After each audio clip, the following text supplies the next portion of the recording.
অপমান আর লাঞ্ছনা এর মধ্যে দিয়েই ক্রমশ পরিণত হয়ে উঠেছেন উত্তম কুমার।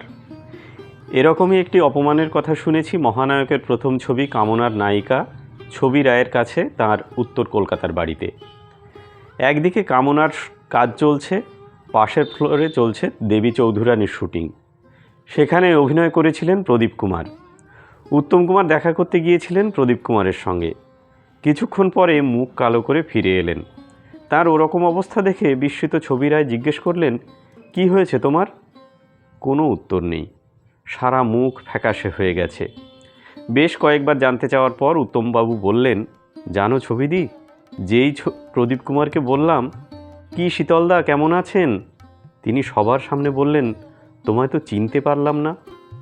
অবাক হয়ে ভাবলাম, সে কি, শীতলদা আমায় চিনতে পারলেন না? কতদিন আমরা একসঙ্গে অ্যামেচার নাটকে অভিনয় করেছি, অথচ। ছবি রায় বললেন, আমি সান্ত্বনা দিয়ে বললাম, দুঃখ করার কিছু নেই। কিছু অহংকারী মানুষ থাকেন যারা অন্যকে দুঃখ দিয়েই আনন্দ পান। একটু নাম হলেই তারা ভুলে যান পরিচিত জনকে। ফিল্ম জগতে এসব মনে রাখলে শুধু কষ্টই পেতে হবে। একদিন তোমারও যখন নাম হবে তখন তুমিও এই ছবি দিকে ভুলে যাবে। সঙ্গে সঙ্গে প্রতিবাদ করে উত্তম বলেছিলেন, না, আমি কোনো দিন ভুলব না। ভোলেননি তিনি। বলতে বলতে কয়েক মুহূর্তের জন্য অন্য জগতে চলে গেলেন ছবি রায়। কতবার এসেছে আমার গ্রে স্ট্রিটের বাড়িতে, আমায় নিয়ে শ্যামলী নাটক দেখিয়েছে স্টারে। ওর মৃত্যুর পরেও একদিন স্বপ্নে দেখলাম, উত্তম বলছে, ছবিটি কেমন আছো?